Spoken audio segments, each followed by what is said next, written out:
하나님, 오늘 우리 중고등부 예배를 또 허락하시고 우리를 또 이 예배의 자리에 불러주심에 감사합니다.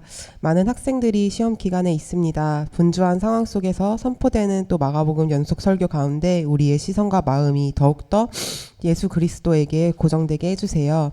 하나님을 찬양하고 예배함으로 하나님 홀로 영광 받으시고 한 주간 말씀을 따라 각자의 자리에서 한 사람의 교회로 살아가길 원합니다.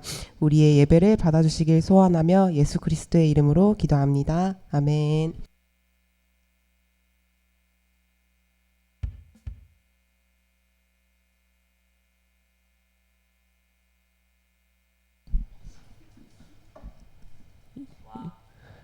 여러분 요새 갑자기 날씨가 갑자기 확 추워졌죠. 하루아침에 너무 하루아침에 추워졌는데 지금 성교교회는 얼마나 뜨거우면 이렇게 추운데도 에어컨을 틀고 있어요. 미안. 어쨌든 여러분 우리 이 추운 열기를 이기기 위해서 뜨겁게 한번 찬양해 봅시다.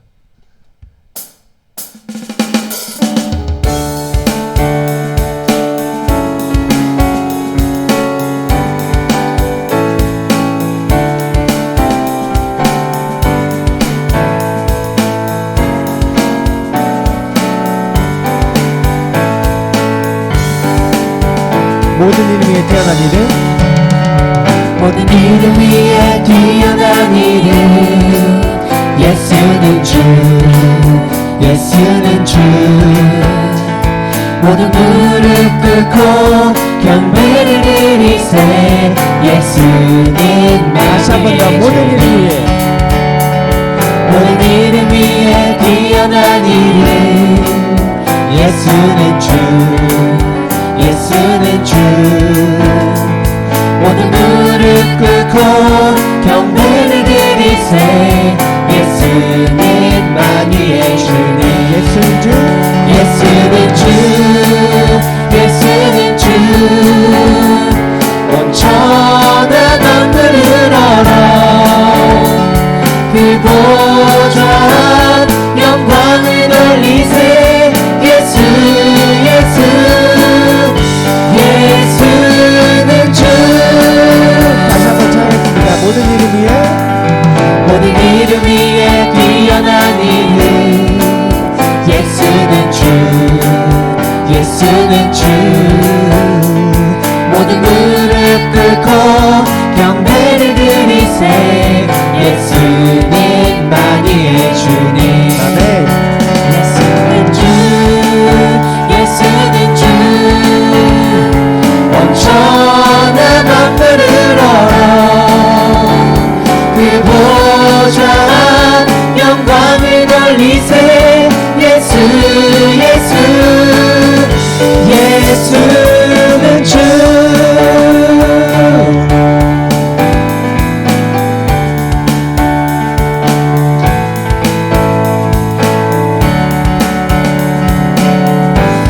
다시 한 번 더 모든 이름 위에, 뛰어난 이름, 예수는 주, 예수는 주.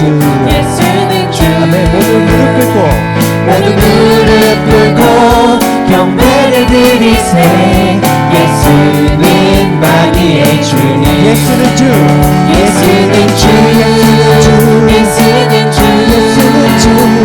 온 천하 만물을 알아 그 보좌 영광을 돌리세, 예수 예수. 다시 한 번 더 예수는 주, 예수는 주, 예수는 주, 예수는 주. 예수는 주. 온 천하 만물을 알아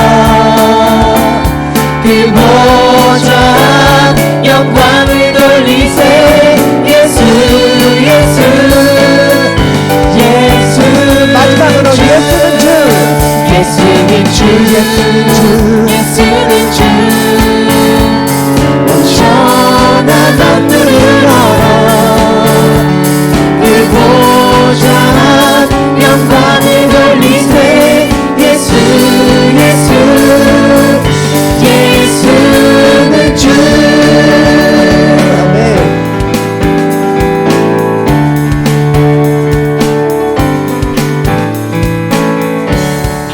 함께 영광의 박수 올리겠습니다. 우리 다음으로는 좀 처음 들어보는 찬양을 할 텐데 여러분들이 가사를 묵상하면서 또 후렴구는 또 쉬우니까 좀 같이 함께 찬양했으면 좋겠습니다.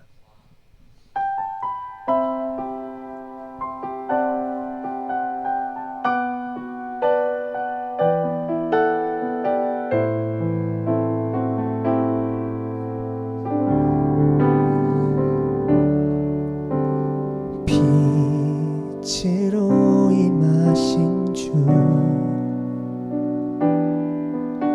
나의 어둠을 비추시네 내 안에 연약함 모두 씻어주시고 나를 기억이사 안으시네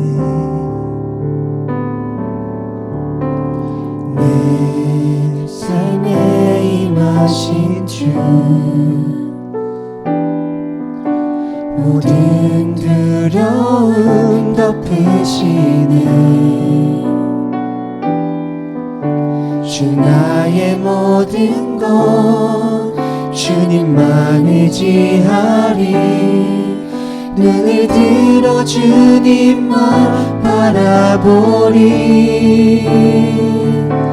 주님을 예배하는 것 주님을 기뻐하는 것 나의 마음과 뜻 다해 주님 더 알기 원하네 주님을 사랑하는 것 주님을 갈망하는 것 나의 유일한 소망이라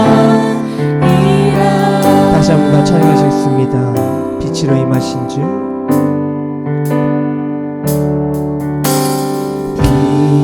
빛으로 임하신 주 나의 어둠을 비추시는 나의 어둠을 비추시네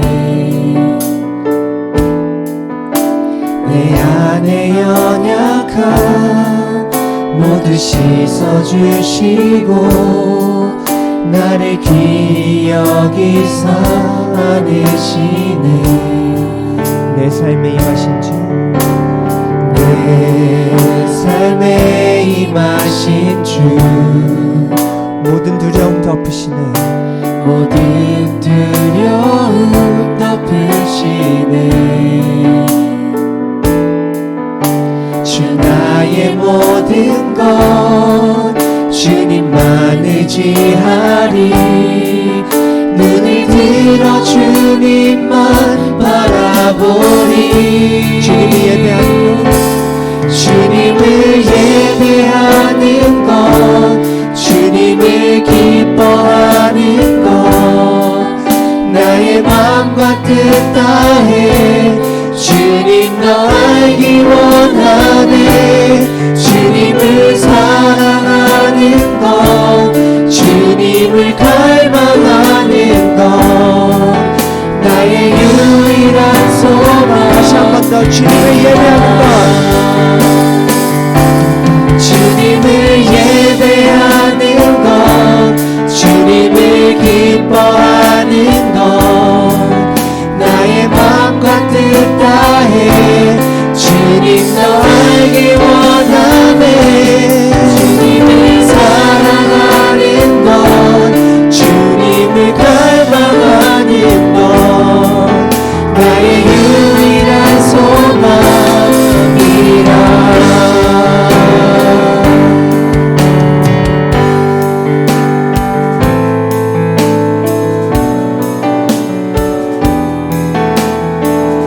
다시 한 번 찬양할 텐데 가사를 생각하면서 한 번 더 찬양하기 원합니다. 주님을 예배하는 것 주님을 예배하는 것 주님을 기뻐하는 나의 마음과 뜻 다해 나의 마음과 뜻 다해 더 알기 원합니다. 주님 더 알기 원하네 주님을 사랑하는 것 주님을 갈망하는 것 나의 유일한 소망 주님을 예배하는 것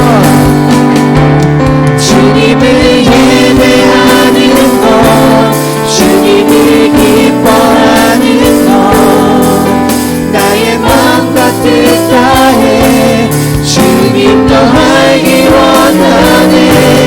주님을 사랑하는 것, 주님을 닮아가는 것, 나의 유일한 마지막으로 찬송합니다. 주님을 예배하는 것, 주님을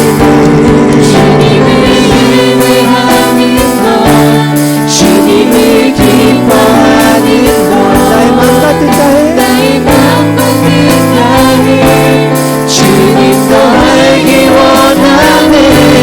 주님을 사랑하는 것, 주님을 닮아가는 것, 나의 유일한 소망이라. 우리가 살아가면서 가장 소망하고 가장 원하는 것, 또 사소하게 우리가 지금 찬양하면서 예배를 준비하면서 우리 머릿속에 들었던 생각들, 우리가 한 주간 빠져서 깊이 살아가면서 느꼈던 것들이 지금 머릿속에 생각날 텐데, 우리가 그 모든 것 차치하고 그 모든 것 버려두고 오직 하나님만 예배하고 예수님만을 따르는 우리 중고등부가 될 수 있도록 그렇게 우리가 그 기도로 나아가길 소망합니다. 기도하시겠습니다. 주님 감사합니다. 이 시간 가운데 우리 주님을 부르셨습니다. 하나님 아버지, 우리가 죄악이 너무나 가득하여서 하나님의 말씀을 사모하지 않고 그 죄악을 쫓아서 이 예배 자리에 섰던 자들을 살았습니다. 불구하고 성령님 허락하신 명을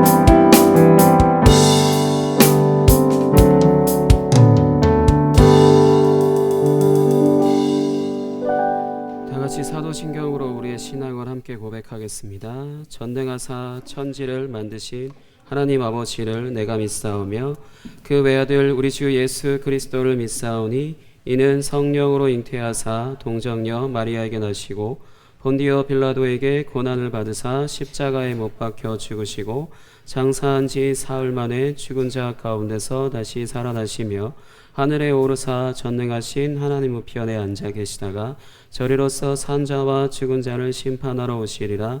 성령을 믿사오며 거룩한 공회와 성도가 서로 교통하는 것과 죄를 사하여 주시는 것과 몸이 다시 사는 것과 영원히 사는 것을 믿사옵나이다. 아멘. 마가복음 6장 1절부터 6절 보겠습니다. 마가복음 6장 1절부터 6절입니다. 마가복음 6장 1절부터 6절.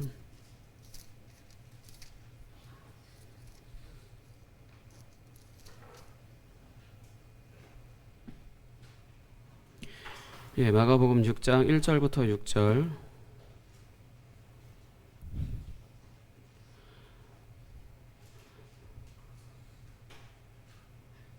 찾으셨으면 같이 한 목소리로 같이 읽겠습니다. 시작.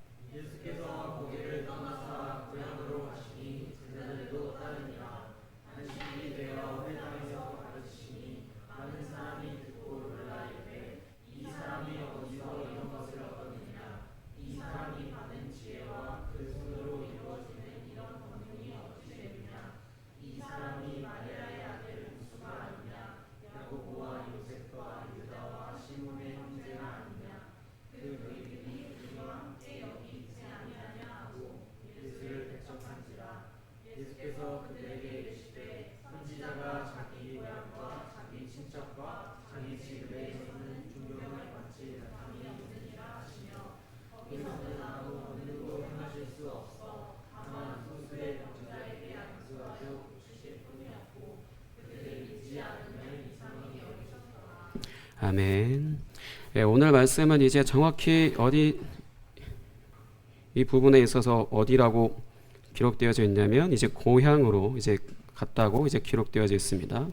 고향이라고 하는 것은 이제 나사렛을 이야기하는 거예요. 예수님이 고향이라고 하는 건 이제 나사렛이라고 지칭되어져 있는데, 이 부분에 있어서 오늘도 어김없이 예수님은 이제 안식일이 되어서 이제 회당에서 가르치세요. 지금 제가 여기 이 자리에 서서 설교하는 것처럼 안식일에는 유대인들이 랍비들 중에 정해져서 순서가 돌아가는 게 아니고, 그때 예를 들어서 지난주에는 회당장이라는 사람이 등장했잖아요. 그 사람이 이제 누군가 나와서 하나님의 말씀에 대해서 선포하시라 이렇게 이야기를 하면 이제 나와서 이제 누군가 이야기를 하죠. 그리고 나서 이제 논쟁이, 토론이, 이런 것들이 벌어지는 그런 것들이 있다라고 할 수 있는데, 그때 이제 예수님이 이제 유대인들에게 안식일이 되어서 이제 하나님의 말씀을 선포하죠. 선포하는데 당연히 내용은 하나님 나라였을 거고, 하나님 나라가 가까이 왔다라고 하는 그 메시지를 계속해서 선포하시는 그런 내용이었을 거고, 무슨 기적을 보여주셨는지는 모르겠지만 이제 사람들이 이제 화들짝 놀라죠.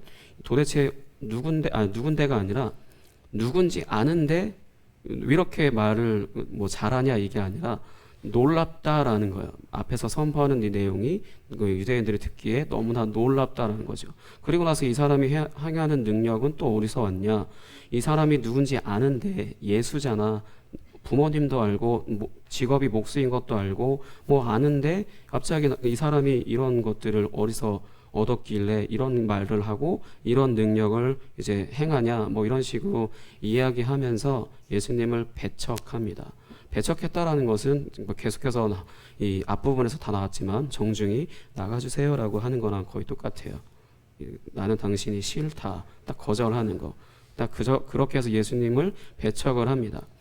배척을 했는데 이때 예수님이 하나의 속담을 인용하세요. 이 성경에 이게 속담인지 아닌지를 구별하기가 어렵게 되어 있어서 어렵지만 이게 속담이라고 하더라고요. 선지자가 자기 고향과 자기 친척과 자기 집 외에서는 존경을 받지 못함이 없느니라. 말 되게 어렵죠. 좀 쉽게 번역을 하고, 사실 근데 쉽게 번역을 해도 이 말은 되게 듣기가 어려운 말 같아요. 자기 고향, 자기 친척, 자기 집 외에서는 다 존경받을 거다라는 뜻이에요. 이게 이거 반대로 써놔가지고 그러니까 약간 좀 헷갈렸는데, 이걸 또 다시 돌려서 번역을 해봐도, 번역을 하기보다 이렇게 이해를 해봐도 말은 되게 쉽게 하지 어렵게 한다. 내가 그 생각이 딱 들더라고. 그러니까 선지자라고 하는 사람은 그 가까운 사람, 친척, 가족 이런 사람들이 아니고서는 선지자라고 하는 사람은 누구한테나 다 존경받는 사람이다라는 그런 뜻이에요. 이 선지자가 뭐냐면 선지자, 예언자 같은 의미인데, 선지자라고 하는 것은 무언가를 먼저 아는 사람. 한자로 치면 먼저 선자고요, 알지자예요. 그러니까 먼저 아는 사람을 선지자라고 해요. 무엇을 먼저 아냐? 하나님의 말씀을 알고 하나님의 뜻을 알고 하나님의 마음을 먼저 알아요. 그렇기 때문에 그것을 아는 것을 이제 이스라엘 백성들에게 이제 말하는 것이 바로 선지자의 역할인 건데, 그래서 예언자라고 부르고, 예언자라는 것도 맡길 예자에 말씀 원자, 하나님의 말씀을 맡은 사람이라는 뜻으로 예언자예요. 똑같은 사람인데 어디선 선지자라고 부르고 어디선 예언자라고 부르고, 성경에서도 어디는 예언자로 써 있고 어디는 선지자로 써 있어서 헷갈리고 다른 사람들 같지만 한 사람, 한 직분을 이야기하는 겁니다. 그래서 이 사람은 어떤 일을 하는 거냐? 오직 그 입에서 나오는 말은 하나님의 말씀만 말해요. 물론 개인적인 일상생활을 할 때는 개인적인 사적인 말을 하겠죠. 근데 공적으로 이 자리에 서서, 목사님도 역시 마찬가지예요. 여기서도 제가 하는 모든 말이 다 하나님 말씀이다, 이건 너무 억지지만 하나님의 말씀을 선명하게 드러내기 위해서 앞뒤에 여러 가지 말들을 그것을 위해서 목사님은 그렇게 준비하는 것이고, 여기서 목사님이 하나님의 말씀을 올바르게 선포한다라면은 스스로 말하기엔 좀 이상하긴 한데 예언자적인 역할을 하는 것이고 선지자적인 역할을 하는 것이에요. 근데 그렇다고 해서 오늘날 선지자가 있고 예언자가 있는 거 아닙니다. 이거 이단이기 때문에 절대 속지 마세요. 그러니까 뭐 자칭 뭐 무슨 선지자 뭐 이런 식으로 해서 소개되고, 뭐 예언자 뭐 예언 몇 % 맞췄고 이런 식의 소개되는 글들이 굉장히 많은데, 여러분들은 아직 그게 유튜브에 알고리즘이 안 소개를 해주시겠지만 유튜브에는 어마무시하게 예언자들이 많고 선지자들이 많이 있어요. 근데 그런 사람들은 100% 다 아니다라고 보시면 돼요. 왜 선지자고 예언자는 세례 요한을 끝으로, 구약의 선지자와 예언자는 세례 요한을 끝으로 끝났으니까요. 그 이후에는 오직 예수 그리스도만 있고, 그 이후에는 하나님의 말씀을 선포하기 위해 직분을 갖고 있는 목사라는 사람들이 있고 사역자들이 있을 뿐, 선지자, 예언자라는 직분을 가지고 있는 사람은 없습니다. 근데 또 한편으로 이제 그래서 예수님이 지금 이 나사렛 사람들, 자기 고향 사람들이 자신을 이제 선지자쯤으로 보고 있다라고 이제 이야기를 하시는 거예요.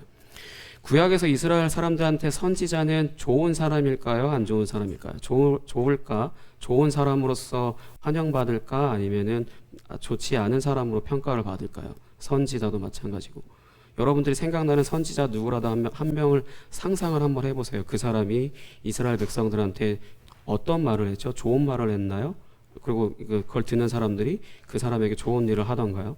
예레미야, 이사야, 뭐 다니엘 등등 다 그런 사람들 어떻게 되었는지 한번 상상해 보시면 좋을 것 같아요. 다니엘 같은 경우는 좀 예외 뺄 수 있겠지만 이사야나 뭐 에스겔 뭐 이런 사람들이 선지자인데, 거의 대부분 이 사람들은 이스라엘 백성들한테 환영받지는 못해요. 물론 하나님의 말씀을 선포하는 사람이기 때문에 존경하는 건 맞지만 환영받지는 못해요. 왜일까요? 되게 심한 말을 할 뻔했네. 정말 이 구약 성경, 우리가 보고 있는 이 성경은 번역을 되게 완화시켰다라고 하는데, 원문을 직역을 하면 욕이 뭐 쌍욕이 아니라 정말 센 욕을 한다고 하거든요. 그러니까 쌍욕을 하는 거는 되게 비상식적이고 좀 비인격적이기 때문에 이거는 성경에서도 이렇게 번역을 하지 않는데 굉장히 센 욕을 한다라는 거죠. 예수님이 예언자적으로 선포하신 거나 선지자처럼 선포하신 것, 세례 요한이구나. 세례 요한이 말한 거, 이 독사의 자식들아라고 하는 이런 표현. 이 독사의 자식들아라는 말도, 이 말도 센 말이잖아요. 근데 이게 구약에서는 이 말이 비일비재한 거고, 그래서 이스라엘 백성들이 이제 선지자, 예언자라고 하는 사람을 별로 좋아하지는 않아요. 하나님의 말씀을 받았고 선포하는 사람이기 때문에 존경하지만 그 입에선 맨날 재앙이다, 화다, 회개해라, 너 죄인이, 너 죄 졌잖아, 뭐 이런 표현들만 쓰니까 이스라엘 백성들 입장에서는 되게 좋지가 않죠. 물론 나를 하나님 앞에 올바르게 설 수 있게 해줘서 나의 죄를 정말로 적나라하게 나는 감춰뒀는데 그거를 정확하게 찔러서 내가 회개할 수밖에 없게 만들어주는, 그거는 정말 좋은 작용이지만 그 말 자체를 듣는 게 너무 힘들 거 아니에요. 내가 정말 올바르게 살지 않고 나는 올바르게 살고 싶으나 올바르게 살아지지 않기 때문에 힘들어하는데, 예언자라고 하고 선지자라고 하는 사람들은 화라고다, 재앙이다, 뭐 회개하지 않으면 뭐 이런 표현들 쓰니까 되게 좀 힘들죠. 그러니까 구약 선지자들이 주로 한 말은 뭐냐면, 돌아오지 않으면, 이스라엘 백성들한테 너희가 돌아오지 않으면 다 망해, 이게 구약의 예언서에서, 그러니까 예언자들이 하는 메시지의 요약이에요. 어디로 돌아오냐? 하나님의 집으로 돌아오는 거지. 근데 분명히 다 이스라엘 백성들이 어디 간 건 아니잖아요.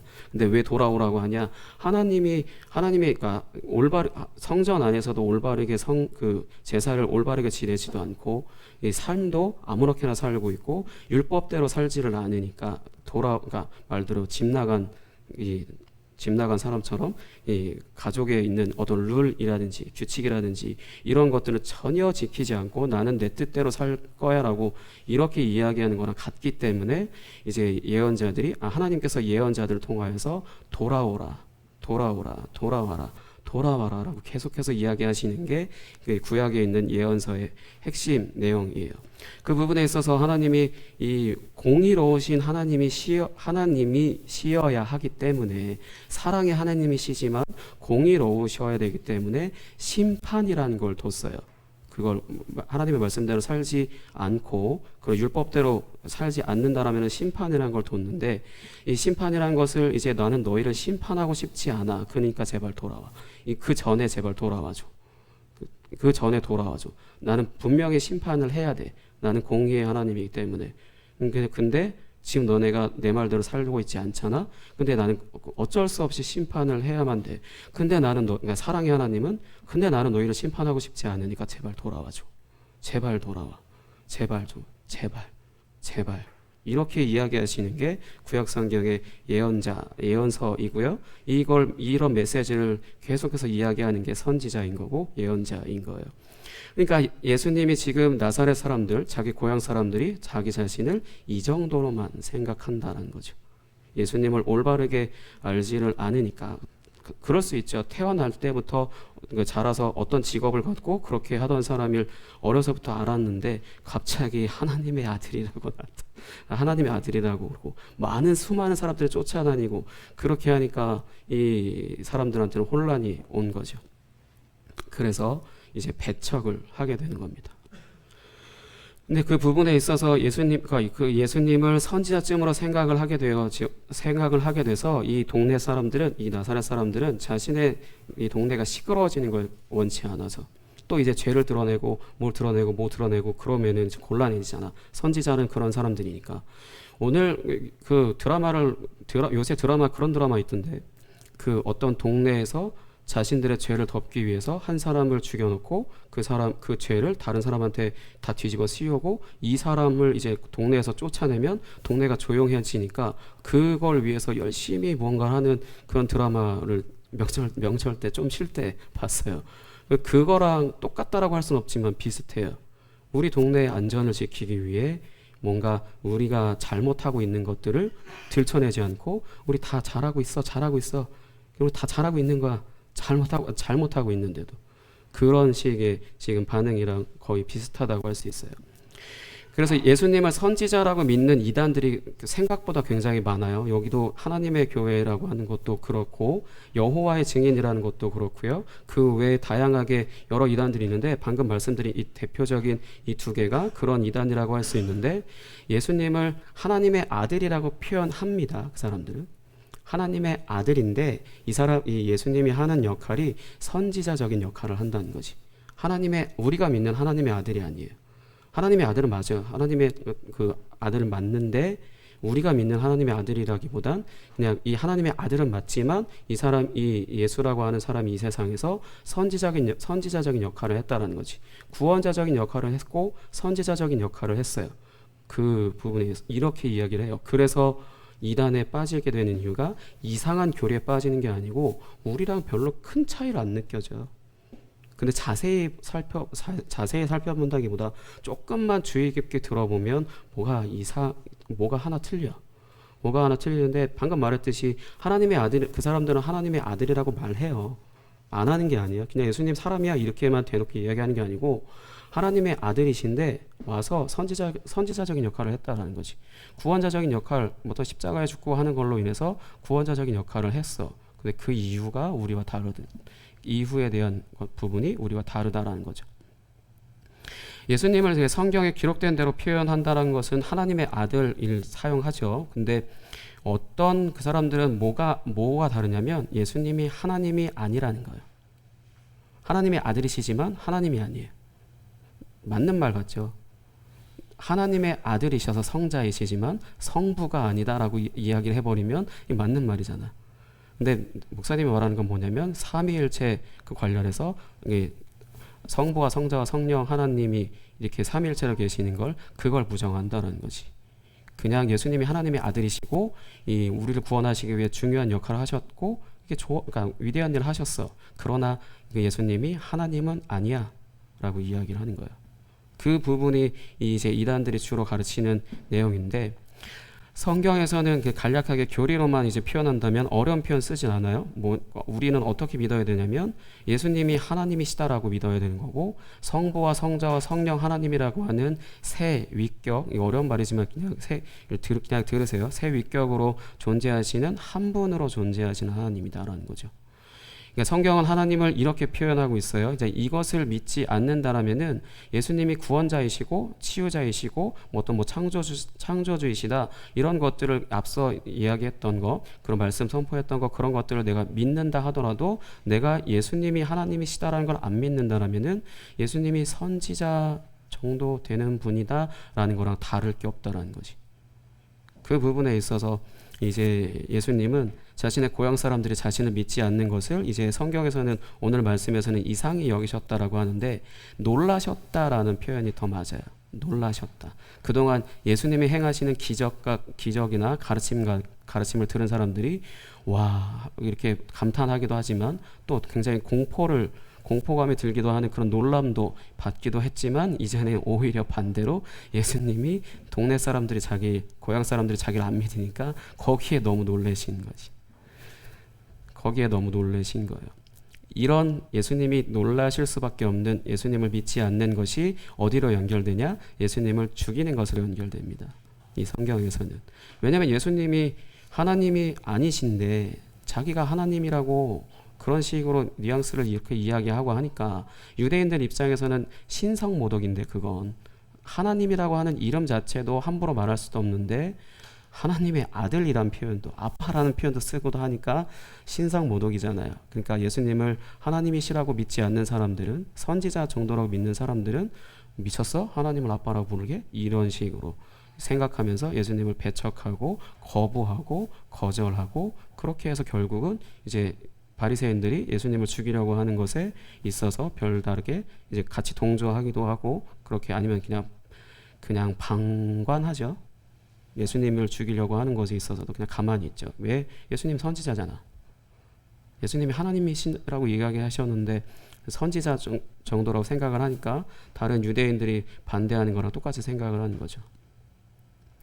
그 부분에 있어서 이제 예수님을 믿지 않는 사람들은 예수님이 행하시는 기적들을 두려워하는 특징들이 있었어요. 그동안 다 말씀을 기억하시는 분들은 기억하시겠지만 뭐 다 여태까지 다 두려워했어요. 근데 왜 어떤 부분에 있어서 두려워했고 그래서 그 두려움이 결국은 거부하고 배척하고 쫓아내려고 하는 것으로 연결되는데 바리새인들은 이제 자신들을 모욕했기 때문에 이제 예수님을 죽이려고 하고요. 그다음에 예수님의 육신의 친가족들은 예수님을 미쳤다라고 표현했고요. 그리고 이제 그 군대 귀신 들린 사람을 만난 거기 그 지역 거라사 사람들은 이제 그 귀신 들린 사람을 고치시는 걸 보고 두려워해서 가시라 그랬고 이제 지금 나사렛 사람들은 예수님의 어릴 적부터 지금까지 살아온 인간적인 부분만 봤기 때문에 예수님을 거부하게 된 것입니다. 그러니까 이것만 사실 자세하게 살펴봐도 오늘날 예수님을 믿지 않는 사람들의 특징을 금방 확인할 수가 있는데 어떤 부분이냐면은 사실 정말 솔직하게 말해서 목사님도 예수님을 믿는 게 내가 어떤 특별하게 믿으려고 노력해서 믿었다기보다 믿음을 선물로 받았기 때문에 믿는 거지 예수님을 정말 하나님이시다라는 것을 내가 보지도 듣지도 만져보지도 않았는데 그걸 믿는다라는 것은 사실 그렇게 말하는 것은 내가 나 스스로 거짓말하는 거라고 생각을 하거든요. 예수님을 믿는다라고 하는 것은 예수님의 행하신 일을 봤을 때 다 두려워할 수밖에 없어요. 너무 놀랍잖아. 사람이 상식적으로 그걸 봐서 정확하게 그걸 그냥 감탄사로만 하기엔 정말 사람 그 이상의 일들을 하시는데 물론 감탄사를 연말하면서 따라다니는 사람도 있겠죠. 근데 대부분은 다 두려워하죠. 진짜 이분 정말 누구야? 계속 이런 식으로 누구야? 너무 대단한데 그러다가 이제 점점 무서워지는데 인간적인 관점에서는 무서워지는데 라는 그런 부분들로 이제 되겠죠. 또 반면에 귀신들은 이제 군대 귀신 사람의 입으로 나온 말이잖아요. 예수님을 누군지 가르쳐 주지도 않았는데 지극히 높으신 하나님의 아들 예수라고 정확하게 표현을 했거든요. 그러니까 귀신들은 예수님께 속해 있기 때문에 예수님께 속한 귀신이다 이런 말이 이상한 건데 예수님은 영적으로 천사가 됐든 귀신이 됐든 다 그들 중에 가장 높으신 분이에요. 그래서 지극히 높으신 하나님이라고 표현되어 있는 거고 그분의 아들이라는 것을 귀신이 모를 리가 없는 거죠. 왜냐하면 자신들이 속한 세계 안에서 그걸 분명하게 자신들은 알 수 있기 때문에. 그러나 우리는 그걸 어떻게 알아요? 모르지. 인간적인 관점에 있어서 절대 모르죠. 내가 예수님을 그렇게 알 수 있는 건 없어요. 반대로 예수님이 나에게 알려주셔야 내가 그거를 듣고 믿을 수가 있는 거거든. 그러니까 오늘날 계속 우리가 말씀을 왜 계속 들어야 되냐, 똑같은 내용 반복인 것 같기도 하고 어려운 말이기도 하고 어쩔 땐 들리고 어쩔 땐 안 들리고 이러지만 왜 계속 말씀을 계속해서 깊이 있게 들어야 되냐. 하나님이 어떤 분이신지, 예수님이 어떤 분이신지, 성령님이 어떤 분이신지가 이 말씀에 정확하게 기록되어 있고 이 말씀 외에는 그게 없기 때문에 그렇기 때문에 우리는 계속 말씀을 듣고 내가 그걸 배우지 않으면 예수님을 올바르게 믿을 수가 없어요. 불가능합니다. 나 스스로 뭔가 기도를 열심히 하고 기도를 뭐 밤새도록 하고 몇 날 며칠 뭐 밥도 안 먹고 금식기도 하고 뭐 그렇게 열심히 기도만 한다 했을 때 이단들의 시작은 대부분 다 그쪽에서도 시작되는 이단들이 굉장히 많아요. 그러니까 예배 시간에 졸고 있고 눈 감고 있으면 안 들리지. 그러면은 나는 계속 말씀을 한 귀로 듣고 한 귀로 흘려버렸기 때문에 내가 나이가 먹어가면서 내 자아가 커져갈 때 더 이상 이제 하나님의 말씀이 안 들려지기 시작을 하죠. 어릴 말씀이 들을 수 있고 말씀을 정확하게 들을 수 있고 올바르게 들을 수 있을 때 듣지 않는다라면은 나중에 언젠간 되겠지. 그거는 내가 하나님보다 앞서간다는 표현이잖아. 내가 내 나중을 어떻게 알아요?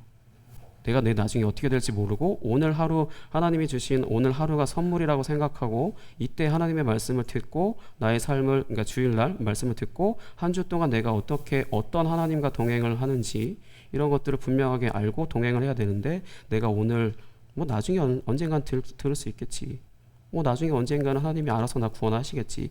이런 거라면은 사실 하나님의 계획보다 여러 수 앞서가는 걸 수밖에 없죠. 하나님은 오늘 하루 지금 오늘 하루를 주님 앞에서 어떻게 살아가야 될 것인지 그날 하루 일용할 양식이라는 게 그 표현이거든. 하루 용도예요. 근데 내가 나중에 한 10년 후에 내가 나중에 뭐 지금은 중고등부 말고 청년부 올라가면 내가 나중에 말씀 들리지 않을까? 내가 결혼하고 나면 이제 삶이 안정되면 내가 이제 예수님 잘 믿을 수 있지 않을까? 이런 생각은 하나님보다 몇백 수 앞서가는 것로밖에는 될 수 없다라는 거죠.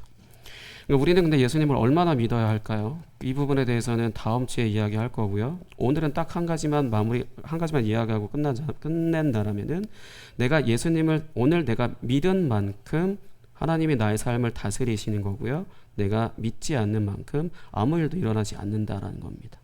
예수님은 믿음이 있는 자에게 믿음이 있기 때문에 그 믿음을 가지고 그 믿음 때문에 행동하시고 어떤 액션을 하셨던 거지 믿지 않는 자들에게는 계속 왜 믿지 않냐 이렇게 책망을 하시지 사실 별다른 일을 행하시지는 않습니다. 성경에서는 믿지 않아도 해주시는 부분도 있지만 오늘날 우리에게 있어서 우리가 계속해서 집중해야 되는 것은 내가 예수님을 알 수 있을 만큼 계속해서 알아가는 게 나의 삶을 하나님께 맡겨서 예배하고 하나님께 나의 삶을 맡겨드릴 수 있고 하나님의 다스림을 받을 수 있다. 근데 내가 믿지 않는다라면은 아무런 성경 지식도 없다라면은 나의 삶에 하나님이 개입하시는 것은 어렵다라는 거예요.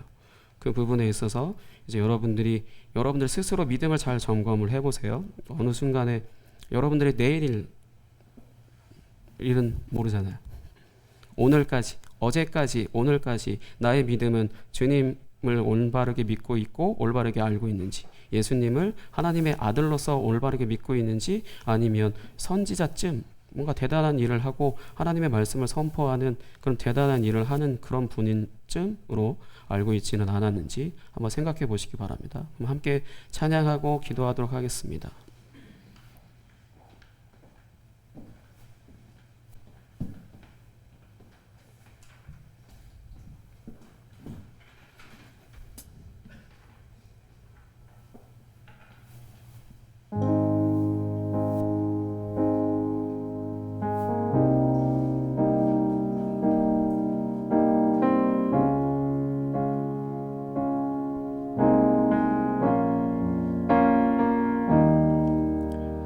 주님, 제 마음이 너무 둔해서 주님을 볼 수 없습니다. 이 땅에 속하여 이 땅만 보다가 주님 손을 놓쳤습니다. 나는 나그네로 왔는데 왜 주저앉게 되었나. 나는 정직인데 언제부터 내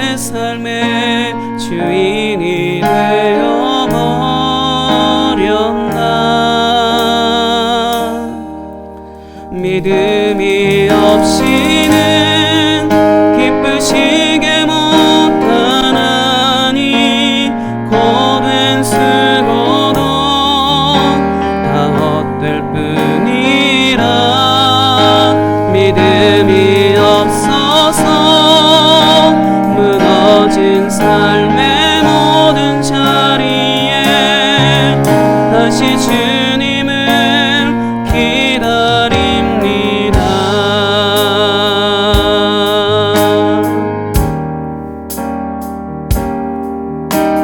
주님, 제 마음이 너무 둔해서 주님을 볼 수 없습니다.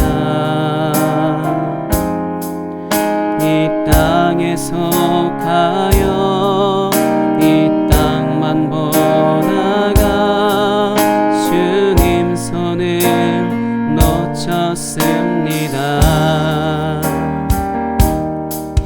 나는 나그네로 왔는데 왜 주저앉게 되었나. 나는 정직인데 언제부터 내 삶의 주인이 되어버렸나.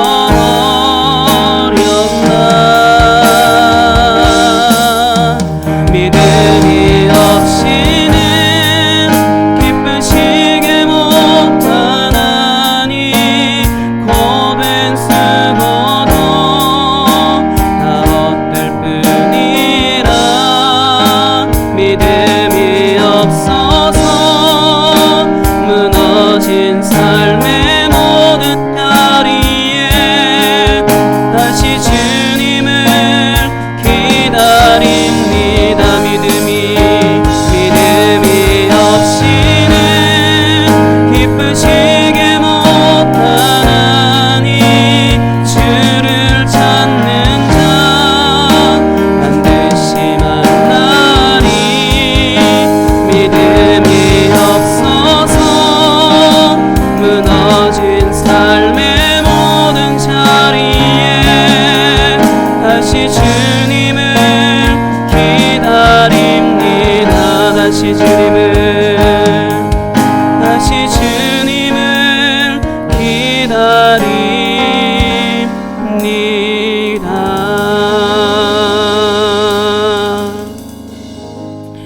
이 시간 함께 기도하겠습니다. 믿음이 없이는 기쁘시게 못하나니 고된 수고도 다 헛될 뿐이라. 우리가 열심히 살아가는 게 믿음이 없이는 아무런 의미가 없다라는 거죠. 또 반대로 믿음이 있다라면은 우리가 하는 모든 것이 다 의미가 있고 다 유익하다라는 거예요. 그러니까 하나님이 우리에게 믿음을 주시고 우리에게 무언가 선물로 주시고 무언가 열심히 직분이 됐든 봉사가 됐든 뭐가 됐든 하나님의 일을 하게 하시는 것은, 아니면 여러분들이 지금 공부하죠. 공부라고 하는 것을 하게 하시는 것은 다 유익하게 하기 위함이에요. 그러나 이것이 나의 목표이고 나의 개인적인 생각으로만 간다면 내가 하나님보다 몇 수 앞서가는 그런 것일 뿐 아무런 의미가 되지 않습니다. 오직 하나님께서 나의 삶을 통하여서 나의 하나님의 뜻을 이루어 가시고 나는 그 안에서 하나님의 은혜를 누리며 산다라는 것, 그 부분이 우리의 삶에 가장 유익이 되어야 되고 목표가 되어야 된다라고 믿습니다. 이 시간 함께 기도하겠습니다. 하나님, 나에게 믿음을 허락하여 주시고 내가 믿음 안에서 주님 안에 유익된 삶을 살게 하여 주옵소서. 함께 기도하겠습니다.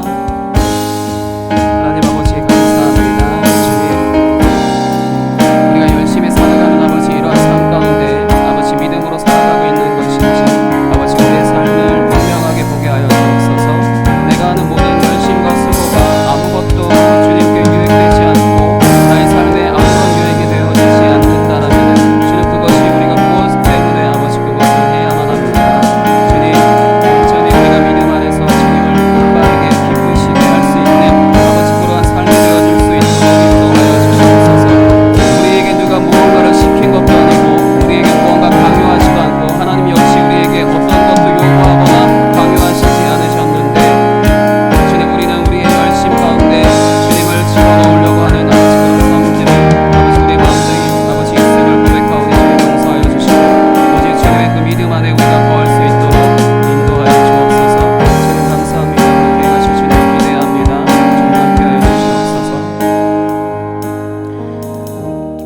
아버지 감사합니다. 지금은 비록 우리가 믿음이 없을 수 있습니다. 그러나 우리의 삶에 어떤 일들이 우리 가운데 벌어졌을 때 우리의 삶에 나 자신이 정확히 통제할 수 없는 그런 상황이 나에게 벌어졌을 때 그때 우리에게 믿음이 있다라면은 그 믿음을 통하여서 주님이 기뻐하시는 결정과 기뻐하시는 행동들을 하게 될 것이고 만약 그때조차도 우리에게 믿음이 없었다라고 한다라면은 우리의 삶은 걷잡을 수 없이 무너질 수밖에 없을 것을 아버지 그것이 바로 현실이고 사실이다라는 것을 우리가 알게 하여 주옵소서. 우리가 매일같이 매주 우리가 날마다 하나님의 말씀을 듣고 읽고 배우고 한다라고 하는 것에 있어서 이것에 우리가 신실하고 집중하여서 하나님을 올바르게 아는 것으로 하나님을 올바르게 믿으며 하루하루 살아갈 수 있도록 인도해 주세요. 오늘도 귀한 헌금으로 주님께 드린 손길들이 있습니다. 주께서 기뻐 받아주시고 그들의 삶 가운데 믿음을 허락하셔서 믿음이 있는 자 되게 하여 주옵소서. 모든 것 주님께 맡겼습니다. 살아계신 예수 그리스도 이름으로 기도하였습니다. 아멘.